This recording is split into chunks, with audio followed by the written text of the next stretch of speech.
Hello everyone and welcome back to the lecture number 5 on operating system. Today we are going to cover multi-threading. So let's begin the first topic. Before moving to a thread, let's recall process first. What is process? Process is nothing but a programming execution. So ultimately process is nothing but a program, and program is nothing but a set of instruction or a collection of an instruction. तो अभी हम लोग ये definition से thread का definition समझने की कोशिश करते हैं। प्रोसेस है प्रोग्राम और प्रोग्राम है सेट ऑफ इंस्ट्रक्शन। तो थ्रेड क्या होगा?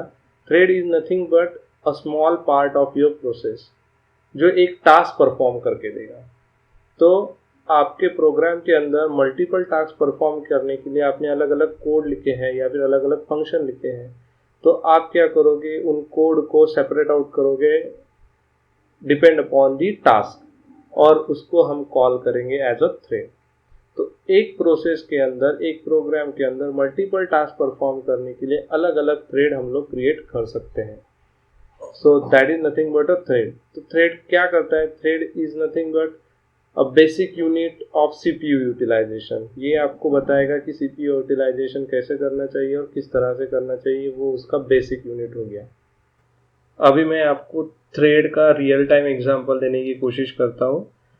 अगर हम लोग यहाँ से जंप करें on this particular Yahoo page, तो यहाँ पे आप देखोगे कि आपको लाइव स्कोर मिल रहा है, आपको सारी डिटेल्स मिल रही है, आपको अदर इंफॉर्मेशन भी आपको ये याहू से मिल जाएगा।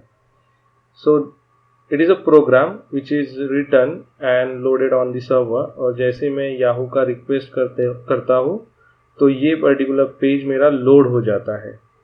इसका मतलब क्या है कि ये प्रोग्राम एग्जीक्यूशन के लिए जाता है, तो ये कंसीडर किया जाएगा as a process. So this Yahoo page is consider as a process. अब यहाँ पे ये पर्टिकुलर पेज के अंदर आप देख सकते हो कि यहाँ पे लाइव स्कोर चल रहा है। ये लाइव स्कोर ऑटोमेटिकली अपडेट होता है। जब ये लाइव स्कोर अपडेट होता है तो ये पूरा प्रोग्राम फिर से री एग्जीक्यूट नहीं होता है, सिर्फ ये लाइव स्कोर ही अपडेट होता है। इसका मतलब क्या है कि हम प्रोसेस को एग्जीक्यूट नहीं करेंगे, हम सिर्फ ये पर्टिकुलर ब्लॉक ऑफ कोड को एग्जीक्यूट करेंगे ताकि हम इस कोड को अपडेट कर सकें। तो ये ब्लॉक ऑफ कोड जो बार बार एग्जीक्यूट हो रहा है after 10 second 15 second to update your score, इस ब्लॉक ऑफ कोड को हम कहेंगे thread. So this whole page is consider as a process, then the code related with the live updations is called as thread. Now next we talk about this single threaded process and multi-threaded process. This is called heavyweight process. Why? Because it having only one thread, and this is multi-thread system which is lightweight. So what is thread? Thread is nothing but the lightweight process ऐसा भी कहा जाता है। What is thread?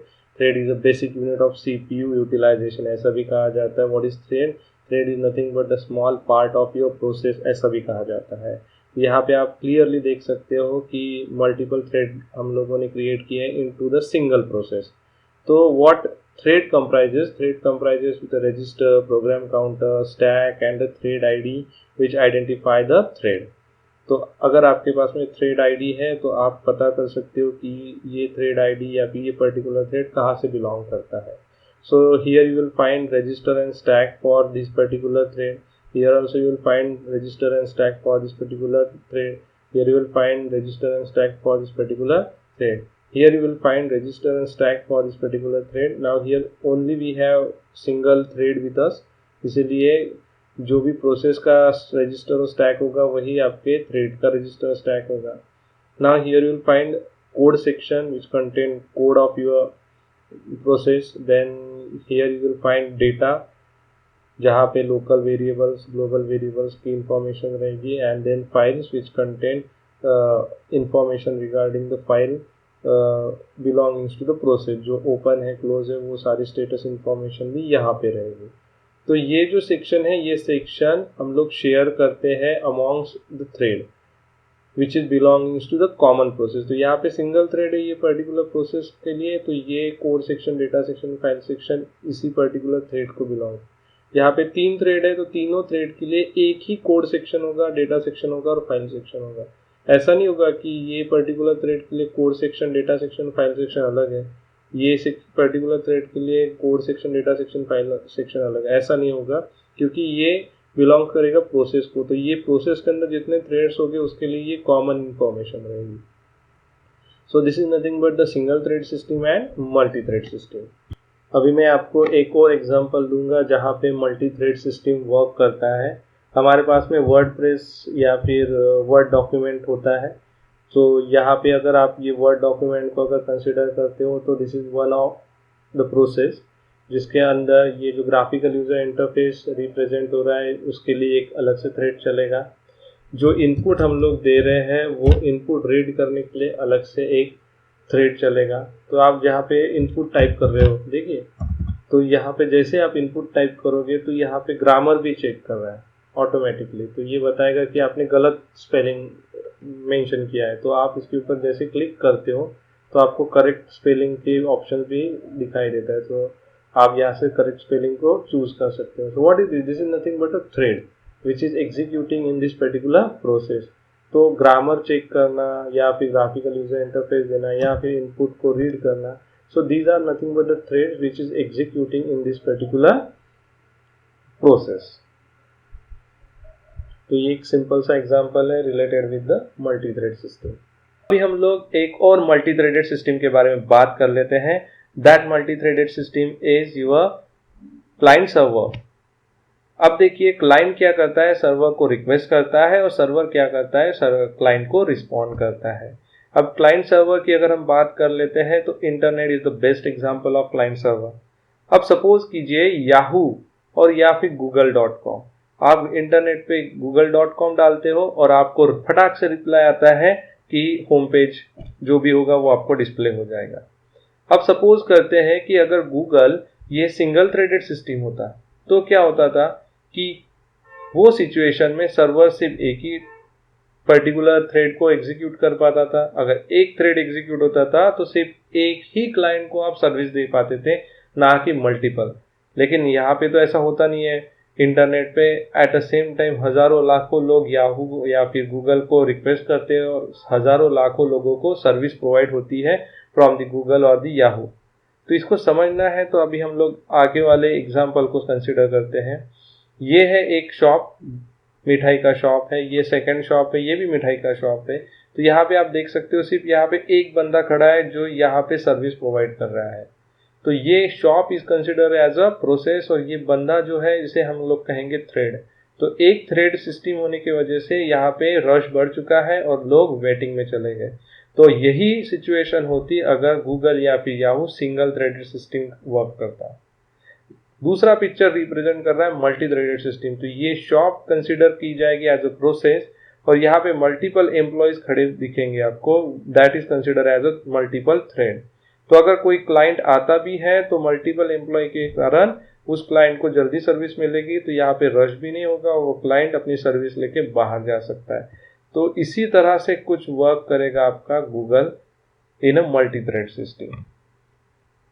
Next अभी हम लोग बात कर लेते हैं benefits of multi threading system. तो पहला बेनिफिट है कि रिस्पॉन्सिवनेस हो जाती है सिस्टम। रिस्पॉन्सिवनेस मतलब अगर आपके पास में मल्टीपल थ्रेड्स हैं तो multiple threads multiple activity eight the same time perform करेगा, तो डेफिनेटली आपके जो सिस्टम का रिस्पॉन्स है वो अच्छा हो जाएगा। जिस तरह से हमने प्रीवियस एग्जाम्पल देखा था, तो ये एग्जाम्पल में आपको पता है कि अगर मल्टीपल थ्रेड्स है तो मल्टीपल क्लाइंट्स को server at the same time service दे सकता है ताकि आपका परफॉर्मेंस अच्छा हो जाए। तो रिस्पॉन्सिवनेस आपकी अच्छी हो जाती है due to the multi threading. दूसरा आता है रिसोर्स शेयरिंग। रिसोर्स शेयरिंग के अंदर आप एक प्रोसेस की जो भी रिसोर्सेस है वो मल्टीपल थ्रेड्स के अमाउंट शेयर कर सकते हो, जिसके वजह से क्या होगा कि आपका जो रिसोर्सेस है उसका बेस्ट यूटिलाइजेशन हो जाएगा। थर्ड आता है इकोनॉमी। तो इकोनॉमी कैसे होता है, तो हमने एक एग्जांपल देखा था याहू का। तो this is the Yahoo page जहां पे आपका लाइव स्कोर अपडेट हो रहा है। अगर इस लाइव स्कोर के लिए आप पूरे के पूरे प्रोग्राम को एग्जीक्यूट करते थे फिर से, तो डेफिनेटली ये कॉस्टली जाता था। मीनवाइल अगर आप सिर्फ इस पर्टिकुलर थ्रेड को एग्जीक्यूट कर रहे हैं तो ये आपके इकोनॉमी हो जाएगा। इसको और अच्छे से समझना है तो इसको समझिए कि ये पर्टिकुलर प्रोग्राम है having 20,000 line of code, 20,000 line का कोड है। और अगर आप इस थ्रेड की बात करें तो ये थ्रेड एक 30-40 लाइन ऑफ कोड में कंप्लीट होता है। तो आप ही बताइए कि कौन सा इकोनॉमिक जाएगा, 20,000 लाइन का कोड एग्जीक्यूट करना अच्छी बात है या फिर 100-200 लाइन का कोड एग्जीक्यूट करना। तो डेफिनेटली आंसर जाएगा ये पर्टिकुलर थ्रेड एग्जीक्यूट करना। तो ये है another benefit of your multi threaded system. अभी हम लोग बात कर लेते हैं स्केलेबिलिटी की। स्केलेबिलिटी मतलब मल्टीपल थ्रेड्स हैं तो डेफिनेटली ये सपोर्ट करेगा मल्टी प्रोसेसर सिस्टम को या फिर मल्टी प्रोसेसर आर्किटेक्चर को। तो मल्टीपल प्रोसेसर मल्टीपल थ्रेड्स को at a same time execute कर सकता है। लेट अस कंसीडर कि एक प्रोसेस है जिसके पास में एक थ्रेड है और उसे एग्जीक्यूट करने के लिए 10 मिनट्स लग रहे हैं।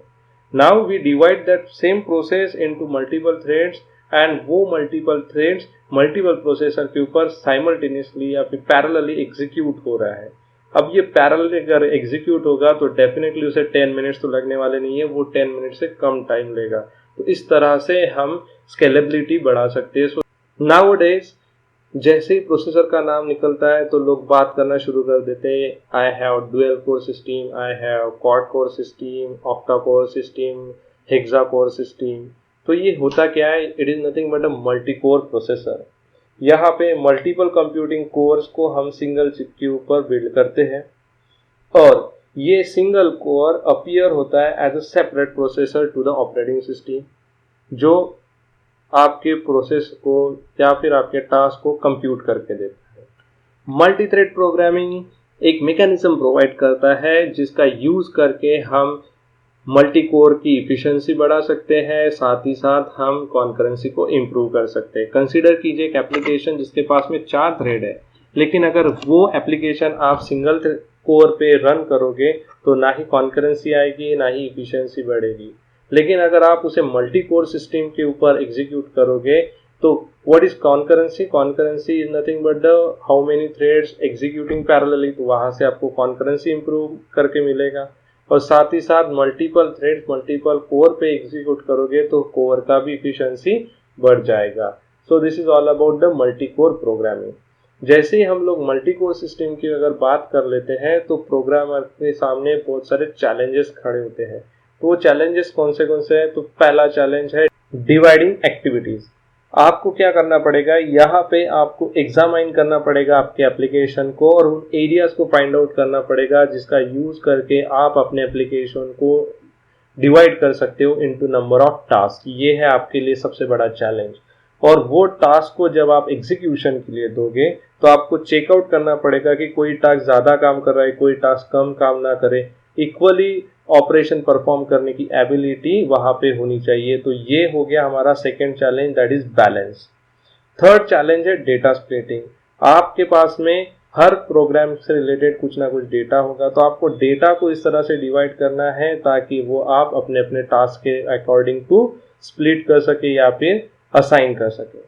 कभी कभी ऐसा भी होता है कि जो डेटा आप असाइन कर रहे हो या फिर स्प्लिट कर रहे हो वो दो थ्रेड के लिए कॉमनली यूज किया जाता है या फिर डिपेंडेंसी होती है डेटा की उन दो थ्रेड की। तो ऐसे सिचुएशन में हम लोगों को उन थ्रेड्स को सिंक्रोनाइजली रन करना होता है। तो ये है हमारा fourth challenge, that is data dependency. और लास्ट आता है टेस्टिंग एंड डीबगिंग। तो यहाँ पे क्या होता है कि आपके जो मल्टीपल टास्क है पैरेलली एग्जीक्यूट करते हैं। तो अगर आपके मल्टीपल टास्क पैरेलली एग्जीक्यूट करेंगे तो आपको एग्जीक्यूशन पाथ ये मल्टीपल मिलेंगे। तो मल्टीपल एग्जीक्यूशन पाथ की वजह से आपका जो प्रोग्राम है ये प्रॉपरली टेस्टिंग एंड डीबगिंग होना चाहिए ताकि आपको एग्जैक्ट आउटपुट आपका मिल सके। So these are the challenge which is related with the multi core programming. चलिए जल्दी से बात कर लेते हैं यूजर थ्रेड्स के बारे में। यूजर थ्रेड्स किसे कहेंगे? तो ऐसे थ्रेड जो यूजर लेवल पे वर्कआउट करेंगे या यूजर लेवल पे मैनेज किए जाएंगे, तो ऐसे थ्रेड्स को हम कहेंगे यूजर थ्रेड।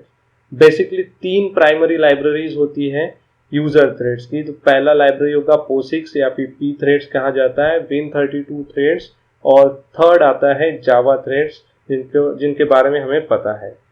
आगे बढ़ते हैं नेक्स्ट आता है कर्नल थ्रेड्स। तो किसे कर्नल थ्रेड्स कहा जाएगा? तो thread which is manage on the kernel level, उसे हम कहेंगे कर्नल थ्रेड्स। तो कौन सी सिस्टम्स है जो कर्नल थ्रेड्स को सपोर्ट करती है? तो यहाँ पे एग्जांपल दिया है विंडोज एक्सपी और 2000, ये कर्नल थ्रेड्स को सपोर्ट करती थी। Solaris, Linux, True64, Unix, Mac OS, तो these are the systems which supports to the kernel thread. Next अभी हम लोग बात कर लेते हैं मल्टी थ्रेडिंग मॉडल्स के बारे में। तो मल्टी थ्रेडिंग मॉडल्स तीन टाइप की होती है। फर्स्ट आता है मेनी टू वन, सेकेंड आता है वन टू वन, और थर्ड आता है many to many. Let's explore all the thing one by one. तो सबसे पहले बात कर लेते हैं मेनी टू वन के बारे में। So what is mean by many to one? तो यहाँ पे मेनी यूजर लेवल थ्रेड्स को हम मैप करते हैं with a single kernel thread. तो ये जो मॉडल क्रिएट होगा इसे हम कहेंगे many to one, many user level thread map with a single kernel thread. Solaris green threads and GNU portable thread are the example of many to one threading. ये है pictorial representation of many to one model का।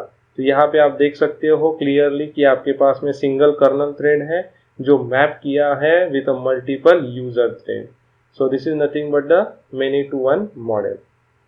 Second हम लोग बात कर लेते हैं one to one model की। यहाँ पे एक यूजर लेवल थ्रेड एक कर्नल थ्रेड के साथ में मैप किया जाता है। तो विंडोज एक्सपी, एनटी, 2000, लिनक्स, ये सारी सिस्टम्स है जो वन टू वन मॉडलिंग को सपोर्ट करती है। This is the pictorial representation of your one to one model. Here you will see user level thread and kernel level thread. तो एक user level thread एक kernel level thread के साथ में map किया गया है। So this is nothing but the one to one model. Lastly हम लोग बात कर लेते हैं मेनी टू मेनी मॉडल के बारे में। यहाँ पे क्या होगा? मेनी यूजर लेवल थ्रेड को हम मैप करेंगे with many kernel threads. Solaris prior to version 9, Windows NT 2000, these are the example which supports many to many model. You can clearly see in this diagrammatical representation, many user thread is mapped with the many kernel thread. So this is all about the many to many model. Here we check multi-threading model. First model is many to one, second is one to one, and last is many to many. So this is all about multi-threading. I hope you will understand the concept of multi-threading. With this, the first unit is over. I hope you clearly get introduction about your operating system. Stay home, stay safe. Thank you very much.